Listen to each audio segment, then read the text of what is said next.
Hey, I'm Andrew. I'm Michael. I'm Evan. I'm Sarah. Together we're the Gregory Brothers, and this is Mental Floss on YouTube. Writing songs can take a lot of work, and sometimes inspiration strikes at the most random times. And all you have on hand is a wedding invitation and a pen to write your thoughts down. At least that's what happened to Doc Pomus of the Drifters when he was writing Save the Last Dance for Me. The lyrics encourage his girl to dance and have fun, but also to remember she's coming home with him at the end of the night. The song was written by polio-stricken Doc, who scribbled them down at his own wedding after watching a line of able-bodied men dance with his bride, a Broadway dancer. And that's the first of many fascinating songwriting stories that we'll be talking about today.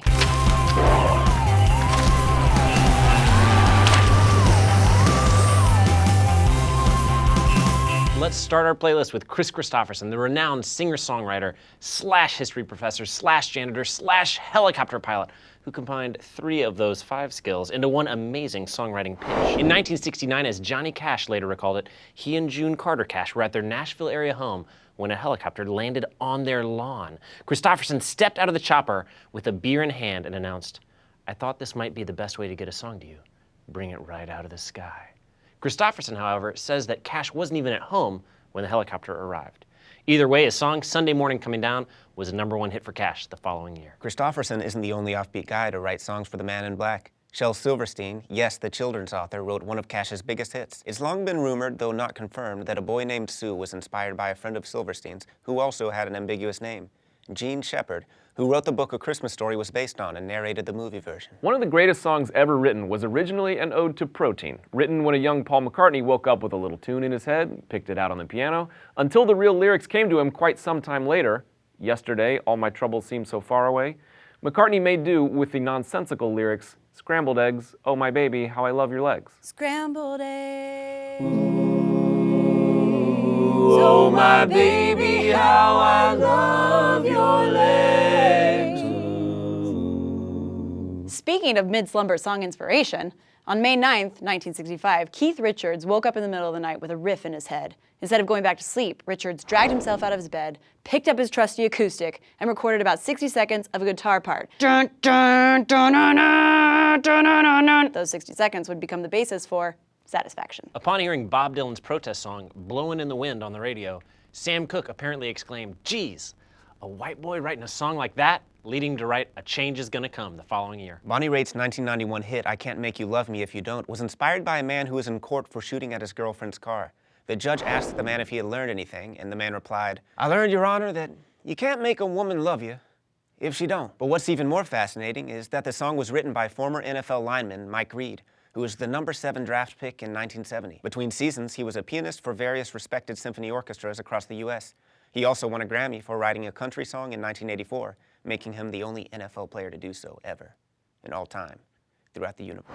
In 1986, respected newsman Dan Rather was walking down Park Avenue on his way home when 2 well-dressed men randomly attacked him, repeatedly demanding to know the answer to the question, "What is the frequency, Kenneth?" The men fled into the night as a doorman came to Rather's aid. Once assailant William Tager was arrested and identified by Rather, the disturbed man admitted that he mistook the news anchor for the vice president of the future. I have made that same mistake. A politician apparently named Kenneth Burroughs. Michael Stipe was perplexed by this odd event, calling it the premier unsolved American surrealist act of the 20th century, leading him to write, What's the Frequency, Kenneth? Another rip from the headline song is Heartbreak Hotel, popularized by Elvis. The song was co-written by Mae Boren Axton and Tommy Durden. Durden found his inspiration in a newspaper article about a man who committed suicide, whose suicide note read, "I walk a lonely street." Many people tried to find a deep, hidden meaning in Cream's White Room due to its mysterious lyrics, such as, "In the white room with black curtains near the station." Writer Pete Brown once expresses astonishment that the song was a hit, saying, "It was a miracle it worked, considering it was me writing a monologue about my new flat." Smoke on the Water by Deep Purple came about when the band was at a Frank Zappa concert in Switzerland. Someone in the audience shot a Roman candle into the ceiling mid-show, causing a massive fire. There were no injuries, but the building burned down to the ground. As the members of Deep Purple sat in their nearby hotel room while firefighters tried to thwart the flames, they noticed Lake Geneva was completely engulfed in a haze. Smoke on the Water, of course. Even The Who writes to impress critics sometimes. When they were writing Tommy, Pete Townsend played some of it for music reviewer Nick Cohn. Cohn told Townsend that the God stuff was passé and dull. But knowing that Cohn was a fan of pinball, Townsend asked, what if Tommy was a pinball champion? Cohn perked right up, so Townsend added it in, reworked some music to incorporate the pinball theme. Townsend later called it the clumsiest thing he ever wrote. For decades, no one knew who Caroline of Neil Diamond's 1969 hit Sweet Caroline was. Nearly 40 years after its release, Diamond finally revealed that he was simply struck by the innocence of a picture he saw in a magazine while on tour in the 60s. A little girl riding her pony. The girl? Caroline Kennedy. Diamond was able to tell his muse this story when he played the song for her at her 50th birthday party in 2007. Murderous cult leader Charles Manson wrote a song for the Beach Boys? It's called Cease to Exist, with uplifting Manson-esque lyrics like, submission is a gift, go on, give it to your brother. The boys turned it into a song called Never Learn Not to Love, keeping the submission as a gift lyric. At a Chinese restaurant, Paul Simon saw something called Mother and Child Reunion on the menu, a dark reference to a chicken and egg dish. Having recently experienced the death of the family dog, Simon had death on the brain and connected the reference in the dish's name to his wife dying. And so Mother and Child Reunion was written. Harry Nilsson wrote the song One is the Loneliest Number after trying to call someone and getting a busy signal. For those of you who've never heard a busy signal before, it sounds like boo, boo, boo, boo, boo. He stayed on the line and used a signal tone while writing, and that tone became the opening notes of the song. Eminem's Academy Award-winning song Lose Yourself was written and recorded on the set of 8 Mile. He had a studio on set and apparently recorded all 3 verses in one single session. Booyah. He was described by his coworkers as a very hard worker, which may be why he slept through the Oscar ceremony. Eric Clapton wrote Layla after one of his friends gave him a copy of The Story of Layla and Majnun, a Persian story about unrequited love from the 12th century. But who was his unrequited love for? George Harrison's wife. After she divorced George Harrison and married Eric Clapton, they got divorced too. Eric Clapton and George Harrison made up and went on tour together. Hey Jude started as Hey Jules, a song written by Paul McCartney for Julian Lennon, who was going through a difficult time because his parents were divorcing. Julian didn't even know until like 20 years later. Michael Jackson wrote Billie Jean while driving.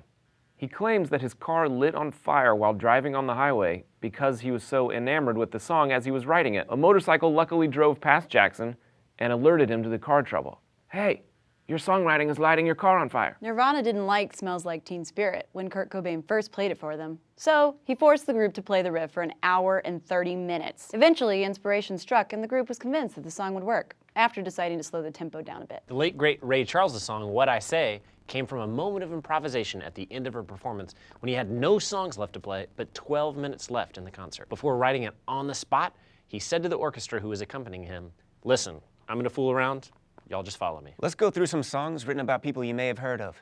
Alanis Morissette's You Ought to Know was written about Full House's Dave Coulier, Uncle Joey. Back to December by Taylor Swift was written as an apology to Taylor Lautner, more cryptic than the song Tim McGraw about one of her favorite singers. Bruno Mars claims that he wrote Locked Out of Heaven about Halle Berry. The song Me and Mr. Jones by Amy Winehouse is about rapper Nas. Dave Grohl of the Foo Fighters wrote I'll Stick Around about Courtney Love. Billy Joel's hit Uptown Girl was written about model Elle Macpherson. Post-divorce, Katy Perry wrote Wide Awake about comedian Russell Brand. Black Velvet by Alana Miles is about Elvis. Actress Rosanna Arquette inspired both In Your Eyes by Peter Gabriel as well as Toto's Rosanna. Clearly, Toto is a little less subtle. Thanks for joining us for another Mental Floss on YouTube, which is made with the help of all these kind people.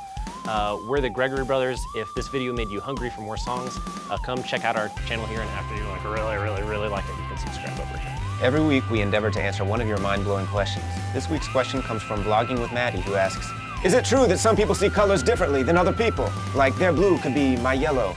And yes, it's possible that people could be viewing all colors differently, but as you can imagine, it's an impossible phenomenon to test. If you have a question you'd like answered, leave it in the comments. Thanks for watching, and DFTBA.